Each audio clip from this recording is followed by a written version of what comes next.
मित्रांनो हा क्वेश्चन संयुक्त गट क पूर्व परीक्षा नोव्हेंबर 2022 विचारला होता। असहकार चळवळी बरोबरच महात्मा गांधीजींनी खालीलपैकी कोणता कार्यक्रम हाती घेतला होता? ऑप्शन नंबर ए स्वदेशीचा प्रसार, ऑप्शन नंबर बी हिंदू मुस्लिम ऐक्य, ऑप्शन नंबर सी मद्यपान बंदी, ऑप्शन नंबर डी अस्पृश्यता निवारण। मित्रांनो याचा आन्सर आहे वरील सर्व बरोबर।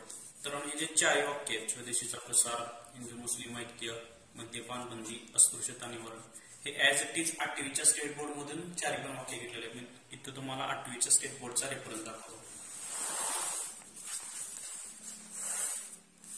इतिहास व नागरिकशास्त्र इयत्ता 8वी,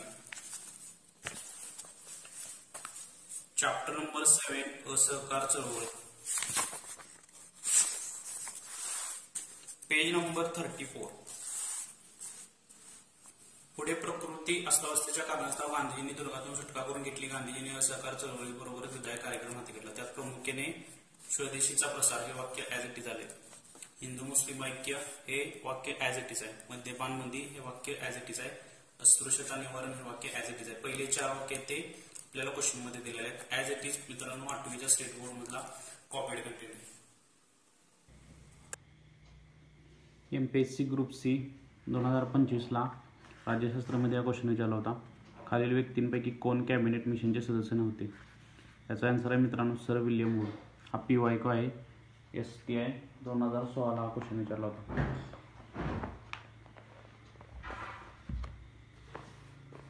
डॅश डॅश हे कॅबिनेट मिशनचे सदस्य नव्हते। याच्यामध्ये फक्त त्याने ऑप्शन बदलला आहे। याच्यामध्ये दिले लॉर्ड माउंटबॅटन आणि या क्वेश्चनमध्ये आपल्याला दिले सर विल्यम वूड। कॅबिनेट मिशनचे सदस्य कोण कोण होते? Lord Pethick Lawrence, Sir Stafford Cripps आणि AV अलेक्झांडर। हा सुद्धा मित्रांनो PYQ आहे। भारतीय राज्यघटनेच्या कलम 243 प्रमाणे प्रत्येक ग्रामपंचायत त्यावेळी अंमलात असलेल्या कोणत्या कायद्याने ती तत्पूर्वी विसर्जित झाली नसेल तर? याचा आन्सर आहे मित्रांनो तिच्या निवडणुकीनंतरच्या पहिल्या बैठकीकरता नियत केलेल्या दिनांकापासून। हा क्वेश्चन मित्रांनो ग्रुप सी नोव्हेंबर 2022 ला विचारला होता।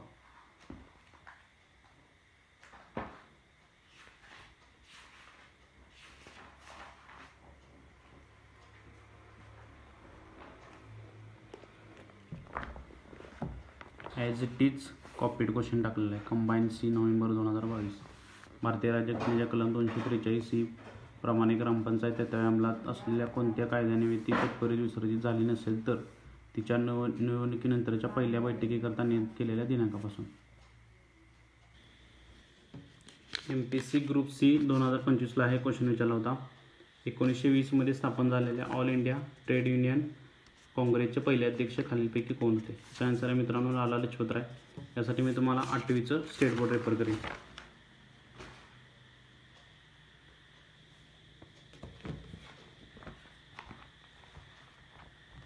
इतिहास व नागरिकशास्त्र इयत्ता 8वी,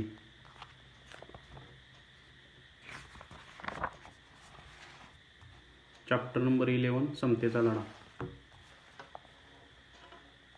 1920 साली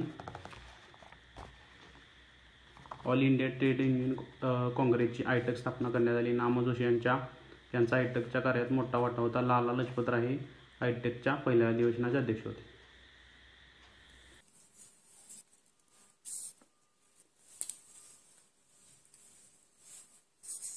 मॉर्निंग मित्रांनो फॉरेस्ट मेन्स ऑक्टोबर 2022 ला क्वेश्चन विचारला होता। खालील विधानांचा विचार करा। पीटचा 1 नंबरचा वाक्य काय? पीटचा भारतीय कायदा 1784 आणि ब्रिटिश ईस्ट इंडिया कंपनीच्या अधिकारावर राजकीय नियंत्रण अधिक दृढ झाले। 2 नंबरचा वाक्य काय मित्रांनो? पीटच्या भारतीय कायद्याद्वारे व्यापारिक उलाढाली व राजकीय कार्यक्षेत्रांमध्ये सीमारेषा निर्माण करण्याकरता ब्रिटिश राजाद्वारे नियंत्रक मंडळाची नियुक्ती करण्यात आली। त्याचं आन्सर काय मित्रांनो? दोन्ही विधाने बरोबर आहेत व दुसरे विधान पहिल्या विधानाचे योग्य स्पष्टीकरण आहे। तुमचा जर मित्रांनो योग्य पद्धतीने 8वीच्या स्टेट बोर्डचा अभ्यास असेल तर ऍज इट इज वाक्य 8वीच्या स्टेट बोर्ड मध्ये दोन्ही वाक्य तुम्हाला 8वीच्या स्टेट बोर्ड मध्ये सापडतील। मी तर तुम्हाला ती दोन्ही वाक्य 8वीच्या स्टेट बोर्ड मध्ये आहेत ते दाखवतो।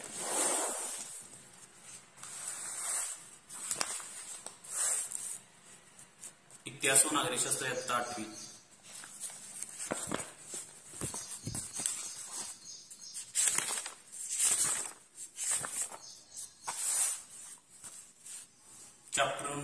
पृथ्वी ब्रिटिश सत्तेचे परिणाम. Page number 11. पार्लमेंटने केलेले कायदे. 1784 मध्ये पीठचा भारतविषयक कायदा मंजूर झाला. हे एक वाक्य आलंय मित्रांनो. कंपनीच्या भारतातील राज्यकारभारावर पार्लमेंटचे नियंत्रण ठेवण्यासाठी कायमस्वरूपाचे नियामक मंडळ स्थापन करण्यात आले. हे पहिलं वाक्य. कंपनीला भारतातील राज्यकारभाराविषयी आदेश देण्याचा अधिकार या मंडळाला देण्यात आला. ही दोन्ही वाक्य मित्रांनो ऍज टाकलेले आहेत. पीठचा भारतीय कायदा 1784 आणि पीठचा भारतीय कायद्याद्वारे व्यापारिक उलाढाली व राजकीय कार्यक्षेत्रामध्ये सीमारेषा निर्माण करण्याकरता ब्रिटिश राजाद्वारे नियंत्रक मंडळाची नियुक्ती करण्यात आली. नियंत्रक मंडळ म्हणजे नियामक मंडळ.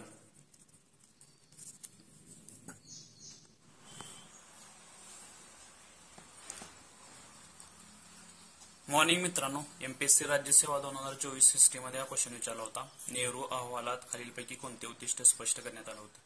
याचा मित्रांनो आन्सर आहे वसाहतीचे स्वातंत्र्य मिळवणे. मित्रांनो, नेहरू अहवालामध्ये 2 राष्ट्रांची निर्मिती, सुशासन मिळवणे, पूर्ण स्वातंत्र्य मिळवणे अशी काय मागणी केलेली होती. तर नेहरू अहवालामध्ये 4 गोष्टींची मागणी करण्यात आली होती. एक होती वसाहतीचे स्वातंत्र्य मिळवणे, दुसरी होती प्रौढ मतदान पद्धती लागू करण्यात यावी, तिसरी होती भारतीयांना मूलभूत नागरिक हक्क मिळावेत आणि चौथी होती भाषावर प्रांतरचना करावी. यासाठी मित्रांनो मी तुम्हाला 8वीच्या स्टेट बोर्डचा रेफरन्स देईल.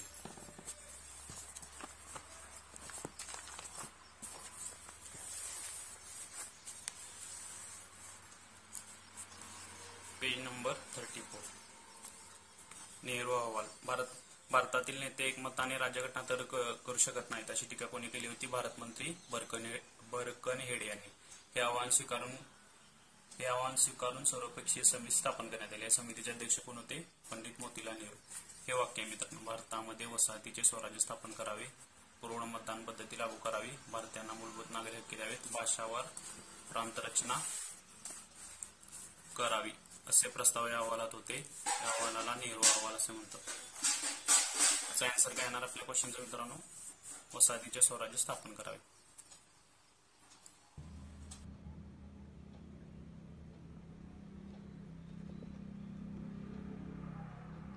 मॉर्निंग मित्रांनो, कंबाईन सी 2021 ला क्वेश्चन विचारला होता. कोणत्या कायद्याने गव्हर्नर जनरल आता व्हाईसरॉय म्हणून ओळखला जाऊ लागला?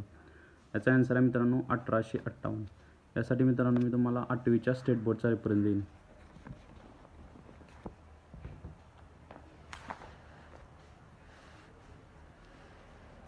Page number 19. ईस्ट इंडिया कंपनीची राजवट संपली.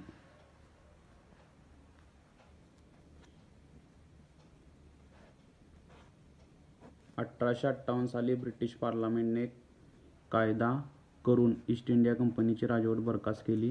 गव्हर्नर जनरल हे पद, व्हाईसरॉय हे पद निर्माण करण्यात आले. कोणत्या कायद्याने? 1858च्या कायद्याने.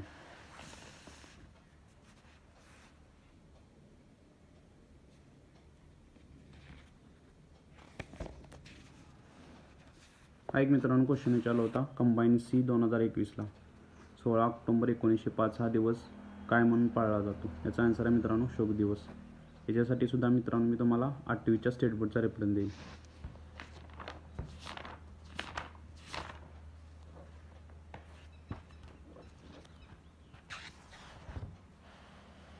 Page number 27. वंगभंग चळवळ.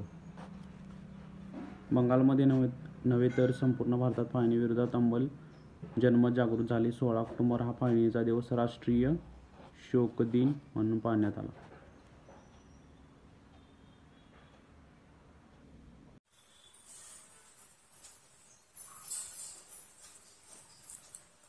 मॉर्निंग मित्रांनो, एमपीएससी राज्य सेवा 2024 ला हिस्ट्रीमध्ये हा क्वेश्चन विचारला होता. सविनय कायदेभंग चळवळीत धारासाना येथील सत्याग्रहात पुढीलपैकी कोणी सहभाग घेतला?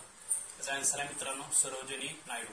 यासाठी मित्रांनो मी तुम्हाला इयत्ता 8वीचा इतिहास व नागरिक शास्त्राचं बुक रेफर करेन.